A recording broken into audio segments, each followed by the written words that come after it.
अस्सलाम वालेकुम, मेरा नाम है जहांसेब हाशमी और ये है land cruiser LC 200 series 2018 model और LC 300 सीरीज़ 2022 मॉडल। ये 200 सीरीज़ है और इसको लोग V8 कहते थे।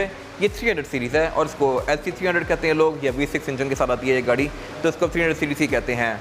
और इसके अलावा ये टोटली नई जनरेशन है। ये जनरेशन वर्ल्ड वाइड 2021 तक आई है और 2021 के बाद अब ये जनरेशन कंटिन्यू कर ली गई है। ये ऑल टुगेदर एक नई चीज़ है और इस वीडियो में मैं इन गाड़ियों को कंपेयर करने वाला हूँ और इनके डिफरेंसेस आपको बताऊँगा। सो ये रहा कंपैरिजन, लेट्स गेट स्टार्टेड। इस गाड़ी की डिमांड 5 करोड़ 35 लाख रुपए है और इस गाड़ी की डिमांड 9.5 करोड़ रुपए है। ये दोनों गाड़ियाँ साइकिल मोटरस्पोर्ट के पास अवेलेबल हैं और अगर आपने इनके बारे में कोई इन्फॉर्मेशन लेनी है तो आप इस दिए गए नंबर पर कॉल कर सकते हैं। साइकिल मोटरस्पोर्ट पर सिर्फ गाड़ियों की बाइंग एंड सेलिंग ही नहीं बल्कि गाड़ियों में काम भी किए जाते हैं, जैसा कि tents, wrap, ceramic coating, PPF, और फिर गाड़ियाँ यहाँ पे फेसलिफ्ट भी की जाती हैं। प्लस यहाँ पे गाड़ियों का पेंट बूथ भी अवेलेबल है। सो गाड़ियों के किसी भी तरह के काम के लिए cycle motors and cycle motorsports is the place. Overall these are great cars and today I am going to review them. खैर, अगर बात की जाए गाड़ियों के फ्रंट लुक की तो ये 200 सीरीज़ का फ्रंट लुक है और ये 300 का, और हर किसी की अपनी ओपिनियन है। बाय द वे ये स्पेसिफिक कार ZX है तो इसमें बॉडी किट्स लगी हुई हैं।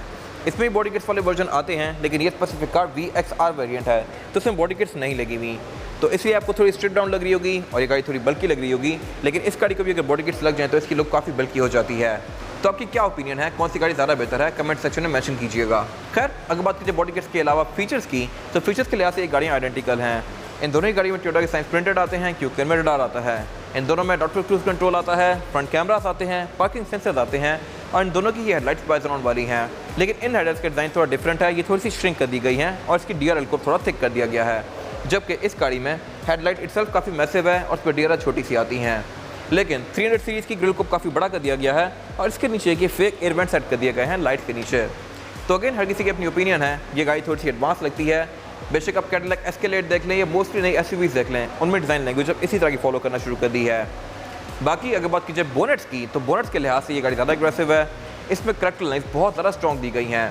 LC 200 के फेसलिफ्ट में यानी कि J200 वाली कार में जो कि ये गाड़ी है, इसमें बोनेट के अंदर एक काफ़ी स्ट्रॉन्ग हम्प्स दे दिए गए थे, बट इसके हम्प्स इससे भी ज़्यादा स्ट्रॉन्ग हैं। इसके अलावा यहाँ पे कोई खास डिफरेंसेस नहीं है। इन दोनों ही गाड़ियों में वाइपर ब्रेन सेंसिंग आते हैं, हेडलाइट्स भी ऑटो लेवलिंग भी आती हैं और ऑटोमेटिकली ऑन ऑफ भी होती हैं। इसके अलावा अगर बात कीजिए इन गाड़ियों की साइड प्रोफाइल की तो साइड प्रोफाइल के लिहाज से आप देख सकते हैं कि यहाँ पे बहुत मेन डिफरेंसेस हैं। LC 300 में जो आप मेन डिफरेंस नोटिस करेंगे वो है करेक्टर लाइन्स का। इसके करेक्टर लाइन्स बहुत ज़्यादा स्ट्रॉन्ग दी गई हैं, जबकि LC 200 में हर चीज़ काफ़ी फ्लोई सी है। इस पर करेक्टर लाइन्स बड़ी सिंपल सी दी गई हैं। और अगर बात की जाए मेन डिफरेंस की तो वो है इनके साइड मिरर्स का। LC 200 सीरीज़ में साइड मिरर थोड़ा ऊपर माउंटेड आते हैं, जबकि LC 300 में साइड मिरर डोर के अंदर माउंटेड आते हैं। ये एक ऐसी चीज़ है जिससे आप एक फेसलिफ्ट हुई कार को फ़ौरन से पकड़ सकते हैं, क्योंकि उनके साइड मिरर डोर्स के अंदर माउंटेड नहीं होते। बाकी ये साइड मिरर सेल्फ पूरा ही रीडिज़ाइंड है। LC 300 में साइड मिरर का इंडिकेटर छोटा सा आता है और इसका शेल भी डिफरेंट है, प्लस पे क्रोम काफ़ी सारा दिया गया है, जबकि LC 200 में ये बड़ा बेसिक सा है। लेकिन अगेन यहाँ भी फीचर्स आइडेंटिकल आते हैं। इन दोनों ही गाड़ियों में 360 डिग्री कैमरा सेटअप आता है। इन दोनों के साइड मिरर रिट्रैक्टेबल हैं, एडजस्टेबल हैं, हीटेड हैं और इनमें ब्लाइंड स्पॉट पॉइंटर्स भी आते हैं। फिर इसके अलावा अगर बात कीजिए बिल्कुल एब्सोल्यूट साइड प्रोफाइल की तो ये गाड़ियाँ ऑलमोस्ट साइज के लिहाज से आइडेंटिकल ही हैं, लेकिन LC 300 की करेक्टर लाइन थोड़ी ज़्यादा स्ट्रॉन्ग हैं। इसमें फिर ये फुटस्टेप्स भी आते हैं, रूफ रेल्स भी आती हैं। LC 200 सीरीज़ क्योंकि ZX वेरिएंट है तो उसमें फुटस्टेप के ऊपर ये सिल्वर कलर की फ्रिल्स आती हैं। बाकी यहाँ पे कोई खास डिफरेंसेस नहीं है। इसके बाद अगर बात कीजिए इन गाड़ी को रेयर लुक की तो यह किसी की अपनी ओपिनियन है। मेरे ख्याल से दोनों ही गाड़ियाँ बैक से बहुत ज़्यादा अच्छी हैं। हर किसी की अपनी ओपिनियन है। कुछ लोगों को ये लुक ज़्यादा अच्छा लगता है, मैं उनमें से हूँ। कुछ लोगों को LC 300 का बैक लुक ज़्यादा अच्छा लगता है, तो आपकी अपनी ओपिनियन है। इन दोनों ही गाड़ियों में बैक पर टेल लाइट्स LED में आती हैं और इसके अलावा इन दोनों ही गाड़ियों के टेल गेट पावर्ड आते हैं। लेकिन LC 200 सीरीज़ में ये स्प्लिट में आता है, यानी कि इसका ऊपर वाला पोर्शन अलग से ऊपर जाता है और नीचे वाले पोर्शन को आप अलग से इस तरह से ओपन करेंगे। लेकिन इस गाड़ी में एक चीज़ अजीब है और वही है कि इसकी जो सीट्स हैं, थर्ड रो सीट्स, ये सिंकिंग नहीं है, ये साइड्स पे फोल्ड होती हैं। LC 200 सीरीज़ में भी और LX 570 में भी इनको आप इलेक्ट्रॉनिकली रेज या लोअर तो कर सकते हैं, लेकिन ये साइड्स पे फोल्ड होती हैं, जो कि इसकी ट्रंक का एक अच्छा खासा पोर्शन कॉम्प्रोमाइज़ करवा देती हैं। जबकि LC 300 में ऐसा नहीं है, जो कि मैं आगे कवर करूँगा अभी। लेकिन इसमें टेल गेट स्प्लिट में है और इसका फ़ायदा ये है कि आप यहाँ पर चढ़ के बैठ सकते हैं। ये चीज़ LC 300 में आपको नहीं मिलेगी। मेरे ख्याल से ये वियर्ड चीज़ है।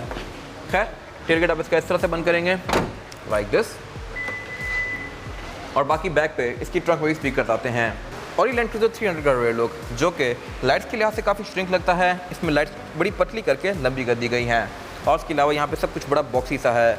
बेशक उसके करेक्टर लाइन्स हो, इसकी रेड विंड शील्ड हो, बम्पर हो, जो मर्जी हो। यहाँ पे सब कुछ काफ़ी बॉक्सी है। और उसके अलावा अगर बात की जाए इसके ट्रंक की, तो इसका टेल गेट आप इलेक्ट्रॉनिकली ओपन तो कर सकते हैं, लेकिन ये स्प्लिट नहीं है। जैसा कि मैंने पहले मेंशन किया था, इसका पूरा ही टेल गेट ऊपर जाता है। और उसके अलावा इसमें थर्ड रो सीट सिंकिंग आती हैं। ये मेरे ख्याल से एक बड़ी अच्छी चीज़ है। LC200 में या Lexus 570 में ये साइड से फोल्ड होती थी, जिनकी वजह से ट्रंक काफ़ी कॉम्प्रोमाइज़ होती थी।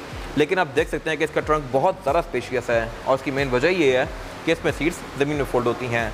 प्लस LC200 में आप सीट्स को इलेक्ट्रॉनिकली रेज कर सकते हैं, लेकिन लोअर नहीं कर सकते, जबकि इस गाड़ी में आप इनको इलेक्ट्रॉनिकली रेज भी कर सकते हैं, लाइक दिस। ये मेरे ख्याल से एक बड़ी अच्छी चीज़ है। इसके अलावा ट्रंक को बंद करने के लिए यहाँ पे बटन दिया गया है, और फिर आप इसकी ट्रंक को बंद करके कैबिन को लॉक भी कर सकते हैं। ये अगेन मेरे ख्याल से एक अच्छी चीज़ है, लाइक दिस। फिर इसके अलावा ये स्पेसिफिक कार क्योंकि VXR वेरिएंट है, तो उसमें बॉडी किट्स नहीं है, जिसकी वजह से बैक से थोड़ी सी स्ट्रिप डाउन लग रही है। लेकिन VXR का बेसिकली पर्पस यही होता है कि ये गाड़ी प्रॉपर एक रगेड ऑफ रोडर है। इसमें डीजल इंजन आता है 3.3 लीटर, जो कि परफॉर्मेंस के लिहाज से बहुत ज़बरदस्त है। और इसके अलावा ये गाड़ी क्योंकि ऑफ रोडिंग के लिए डिज़ाइन की गई है, तो बॉडी किट्स का इस पर कोई पॉइंट ही नहीं बनता। बॉडी किट्स ऑफ रोडिंग के लिए एक हर्डल बनती हैं। इसके बाद अगर बात की जाए इस गाड़ी के इंटीरियर की, तो ये 300 सीरीज़ का इंटीरियर है, जो कि लुक्स के लिहाज से बहुत ज़्यादा इंप्रूव्ड है।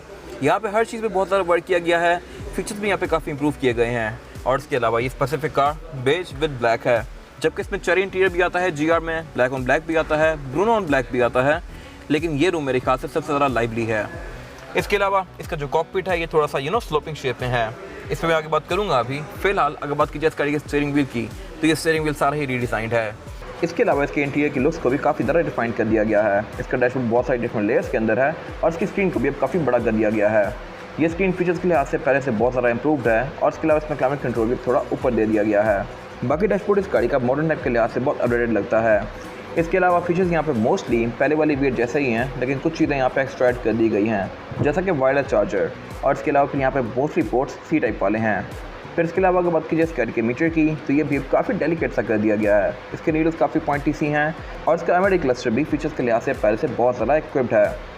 इसके अलावा अगर बात की जाए इस गाड़ी की सीट्स की, तो इसकी सीट्स के जो पंच होल्स हैं ये थोड़े से बड़े कर दिए गए हैं, जिससे डेफिनेटली इस गाड़ी की वेंटिलेटेड सीट्स की परफॉर्मेंस अब बेहतर हो गई है। इसका एयर फ्लो काफ़ी ज़्यादा है, और ये सीट्स डेफिनेटली हीटेड और वेंटिलेटेड दोनों हैं। प्लस इसमें लंबा सपोर्ट भी आता है, और ये इलेक्ट्रॉनिकली एडजस्टेबल आती हैं।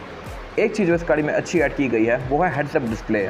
ये चीज़ पहले सिर्फ LX 570 में आती थी, अब लैंड क्रूज़र में भी देना शुरू कर दी है। ये बेसिकली आपको विंड स्क्रीन के अंदर इस गाड़ी की स्पीड शो करवाती है, और ये HUD काफ़ी एडवांस है। ये आपको RPM भी शो करवाता है, RPM की डेडलाइन के साथ। फिर इसके अलावा इस गाड़ी में सनरूफ वगैरह भी आती है। लोग एक्सपेक्ट कर रहे थे कि इस प्राइस पॉइंट पे अब यहाँ पे पैनोरामिक रूफ आ जाएगी, लेकिन स्टिल यहाँ पे सनरूफ ही कंटिन्यू की गई है। और अगर इसका कंपैरिजन किया जाए 200 सीरीज़ के इंटीरियर के साथ, तो यार किसी की अपनी ओपिनियन है। कुछ लोगों को ये इंटीरियर ज़्यादा अच्छा लगता है, कुछ लोगों को नया वाला। मेरे ख्याल से नया इंटीरियर बेहतर है, क्योंकि पुरानी स्क्रीन कंपैरेटिवली इससे बहुत छोटी है। इसमें फीचर्स भी कुछ बहुत ज़्यादा नहीं आते, और इसका क्लाइमेट कंट्रोल भी बड़ा बेसिक सा है। इसमें वेंटिलेटेड सीट्स के कंट्रोल अलग से दिए गए हैं, और क्लाइमेट कंट्रोल सिर्फ अलग दिया गया है, जबकि नई वाली कार में ये साथ कर दिए गए हैं। फिर इसके अलावा यहाँ पे भी सनरूफ आती है। मोस्टली फीचर्स यहाँ पे पहले जैसे ही हैं। इसके बाद अगर बात की जाए LC300 सीरीज़ की रियर पैसेंजर की सीटिंग कैपेसिटी की, तो ये साइज़ के लिहाज से ऑलमोस्ट आइडेंटिकल ही है, लेकिन यहाँ पे हर चीज़ पहले से बहुत ज़्यादा इंप्रूव्ड है। इसमें जो बैक पे स्क्रीन्स हैं ये अब टच में आती हैं, पहले टच में नहीं थी। इनको आप डायरेक्टली अपने हाथ से यूज़ कर सकते हैं। फिर इसके अलावा इनमें फीचर्स भी पहले से ज़्यादा आते हैं। इनकी आप थीम्स को भी चेंज कर सकते हैं, और सेंटर में ये क्लाइमेट कंट्रोल दिया गया है। अगेन ये भी इंप्रूव्ड है, इस तरह से कि अब इसमें सीट्स हीटिंग के साथ साथ वेंटिलेटेड भी आती हैं बैक पे। लेकिन यहाँ पे एक चीज़ अजीब है, और वो ये है कि इसमें बैक पे एक हम्प दे दिया गया है। ये चीज़ LC200 सीरीज़ में नहीं आती थी, 300 सीरीज़ में ऐड कर दी गई है। बैक पे इसमें फ्लोर बाय फ्लैट नहीं आता।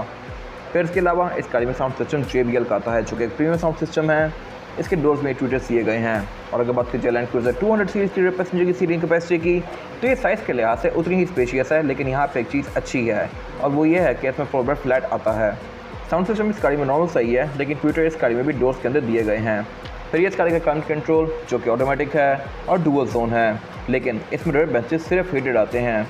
यहाँ पर कोई वेंटिलेटर वाला ऑप्शन नहीं है। ये चीज़ इस एरा में सिर्फ LX 570 ऑफर करती थी, बट 2021 के बाद से LC300 में बैक पे सीट्स वेंटिलेटेड भी आती हैं। फिर इसके अलावा नीचे यहाँ पे अगेन वॉल्यूम का, ऑक्स का, USB का पोर्ट दिया गया है, जहाँ आप अपना फ़ोन या लैपटॉप कनेक्ट करके इन स्क्रीन्स को इंडिविजुअली यूज़ कर सकते हैं अपनी मर्ज़ी के लिहाज से। इसके बाद अगर बात की जाए गाड़ियों के इंजन्स की, तो LC200 सीरीज़ में जो इंजन आता है ये 4.6 लीटर पेट्रोल है। इसमें डीजल इंजन भी ऑफर होते हैं, जो कि बहुत रेयर हैं, जबकि ये LC300 है और इसमें इंजन 2 मेन ऑफर होते हैं, 3.3 लीटर V6 और 3.5 लीटर V6। ये दोनों ही इंजन ट्विन टर्बोचार्ज्ड हैं। फिलहाल अगर बात की जाए इस गाड़ी के इंजन की, तो इंजन 4.6 लीटर है जो कि 306 हॉर्स पावर प्रोड्यूस करता है और ये गाड़ी आपको कहीं भी पावर फील नहीं होगी। प्लस टग ऑफ वॉर के लिहाज से भी ये गाड़ी बहुत ज़्यादा पावरफुल है, प्लस ये गाड़ी बहुत रिलायबल भी है। लेकिन अगर बात की जाए इन इंजन की, तो ये इंजन सिर्फ 3.3 और 3.5 हैं, लेकिन ये ट्विन टर्बोचार्ज्ड भी हैं। मोस्टली कार्स जैसे कि फोर्ड हो गई, कैडिलैक हो गई, GMCs हो गई, वो अब छोटे इंजन की तरफ जा रही हैं, लेकिन उनको टर्बोचार्ज करती जा रही हैं। And this car is no different. ये इंजन ट्विन टर्बोचार्ज्ड है, सिर्फ एक भी नहीं बल्कि दो। ये इंजन नेचुरली एस्पिरेटेड थे। खैर स्पेसिफिक इंजन के बहुत सारे फ़ायदे हैं। एक तो ये 3.3 लीटर है तो इसके ऊपर टैक्स कम पड़ेगा, और फिर ये 2-वे ट्विन टर्बो है। 2-वे का मतलब ये है कि इसमें 2 टर्बोज हैं जो कि अलग अलग RPMs पे ऑन होते हैं। अगर आप लो RPMs पे हैं और गाड़ी लो स्पीड्स पे है तो इसका सिर्फ प्राइमरी टर्बो चलेगा, जबकि अगर आप हाई RPM पे जाएंगे या इस गाड़ी को रैप करेंगे बहुत ज़्यादा तो इसका सेकेंडरी टर्बो भी ऑन हो जाएगा। हाई RPMs पे इसके दोनों टर्बोज वर्क करते हैं, लो RPM पे सिर्फ सिंगल टर्बो वर्क करता है। तो ये बेसिकली इसकी एफिशिएंसी को भी बेहतर बनाता है और इसके अलावा परफॉर्मेंस के लिहाज से भी इसका कोई मुकाबला नहीं। ये गाड़ी 3.3 होते हुए भी इस 4.7 से ज़्यादा तेज़ है। इवन इसके 5.7 से भी ये गाड़ी ज़्यादा तेज़ है। खैर इसके अलावा इस गाड़ी में ट्रैक्शन कंट्रोल भी आता है, ABS भी आता है। इन दोनों गाड़ियों में इसके अलावा मोस्टली फीचर्स आइडेंटिकल हैं, लेकिन इसमें कुछ चीज़ें एक्स्ट्रा आती हैं जो कि मैंने कवर की हैं अभी इंटीरियर में। इसके अलावा यहाँ पे कोई ख़ास फ़र्क नहीं है, लेकिन जो मेन फ़र्क है वो इनकी एवरेज का है। ये गाड़ी आपको मुश्किल से 4 से 5 तक की एवरेज देगी, जबकि ये गाड़ी आराम से 7-8 तक चली जाती है। तो ये मेरे ख्याल से अगेन एक अच्छी चीज़ है। 60 से 8 की एवरेज आपको सिविक रिबॉन या इस तरह की गाड़ियाँ देती हैं, अकॉर्ड वगैरह, जबकि ये गाड़ी भी अगर आपको 7 से 8 की एवरेज दे तो और क्या चाहिए। इस गाड़ी में ट्रांसमिशन 7 स्पीड आती है, जबकि इस गाड़ी में ट्रांसमिशन 10 स्पीड आती है। 10 स्पीड होने के बहुत सारे फ़ायदे हैं। हाई स्पीड्स पे जाकर इसका RPM बहुत ज़्यादा शूट नहीं करता, ये गाड़ी रिलैक्स रहती है, जिससे इसकी फ्यूल एफिशिएंसी बेहतर होती है। और फिर इसके अलावा इस गाड़ी की ऑफ रोड कैपेबिलिटीज़ को भी कंपैरेटिवली इससे बहुत ज़्यादा इंप्रूव कर दिया गया है। ये गाड़ी पानी में 700 मिलीमीटर तक सबमर्ज की जा सकती है, यानी कि तकरीबन 2.3 फीट तक। यानी कि अगर पानी इसके यहाँ तक भी आ जाए तब भी ये गाड़ी बंद नहीं होगी। फिर इसके ऑयल पैन की डिज़ाइन को इंप्रूव किया गया है। अगर ये गाड़ी 45 डिग्री तक भी क्लाइंब कर रही है तब भी इस गाड़ी के इंजन को कोई इशू नहीं होगा। इसके अलावा और भी इस तरह की बहुत सारी इंप्रूवमेंट्स की गई हैं इस इंजन में, जो कि मैंने इसके डिटेल रिव्यू में कवर की हुई हैं। अगर आपने वो रिव्यू देखना है तो आप उस आई कार्ड में देख सकते हैं। प्लस इस गाड़ी के भी मैंने डिटेल रिव्यूज़ पहले पोस्ट किए हुए हैं, वो भी आप मेरे चैनल पर देख सकते हैं। इसके अलावा यहाँ पे कुछ खास है नहीं। इसके बाद अगर बात कीजिए इन गाड़ियों के टायर साइज़ की, तो टायर साइज़ जो होता है इन दोनों ही गाड़ियों में वो है 285, 50 और 20। इन दोनों में 20 इंचेस के रिम दिए गए हैं। और डिज़ाइन के लिहाज से हर किसी के अपनी ओपिनियन है। कुछ लोगों को ये रिम अच्छे लगते हैं, कुछ लोगों को ये अच्छे लगते हैं। मेरी ओपिनियन में ये रिम ज़्यादा अच्छा है, लेकिन फिर इसकी भी काफ़ी फैन बेस है। बाकी टायर इन दोनों ही गाड़ियों में डनलॉप ग्रैंड ट्रैक आते हैं, बट स्पेसिफिक कार में टायर चेंज किए हुए हैं। ये ऑल टेरेन टायर हैं जो कि इसकी ऑफ रोड कैपेबिलिटीज़ को बहुत बेहतर बनाते हैं, लेकिन इस गाड़ी में सेफ्टी फीचर ज़्यादा अच्छे दिए गए हैं। बाकी इन दोनों ही गाड़ी में ऑल डिस्क ब्रेक आती है, एयरमैटिक सस्पेंशन आता है, और इसके अलावा फिर इन दोनों ही गाड़ियों में व्हीकल स्टेबिलिटी जैसे ट्रैक्शन कंट्रोल, इस तरह की सारी चीज़ें आती हैं जो कि इन गाड़ी को काफ़ी अच्छा बनाती हैं। लुक्स के लिहाज से मेंशन कीजिएगा आपको किस रिम ज़्यादा बेहतर लगते हैं। ये इन गाड़ियों की फिजिकल कीज़ हैं और ये मोर लेस आइडेंटिकल ही हैं। जस्ट इनके बैक के ग्राफिक्स चेंज किए गए हैं, इस पर टाइगर फ्रंट बना हुआ है और इसके ऊपर ये डायमंड टाइप का पैटर्न दिया गया है। इन दोनों के बैक पर लैंड क्रूज़र लिखा हुआ है और फ्रंट पे इन दोनों में ही लॉक अनलॉक ट्रंक लीज आता है, लेकिन जस्ट LC300 के अंदर ही पैनिक बटन आता है। बाकी कीज़ का डिज़ाइन मेरे ख्याल से चेंज किया जा सकता था। इसमें की वैसी दी गई है जैसे कि रीवो में भी आती है 2017 के, या फॉर्च्यूनर में भी आती है। तो मेरे ख्याल से इतनी महंगी कार के लिए की नहीं बनानी चाहिए थी। ये था इसका कंपैरिजन। अगर आपको ये कंपैरिजन पसंद आया है तो इसको लाइक कीजिए, मेरे चैनल को सब्सक्राइब कीजिए, और अगर आपके पास गाड़ी से रिलेटेड कोई राय है तो उसको कमेंट सेक्शन में शेयर ज़रूर कीजिएगा, ताकि वो लोग जो ये गाड़ियाँ लेने वाले हैं वो आपकी राय से फ़ायदा उठा सकें। अपना ख्याल रखिएगा। Thank you.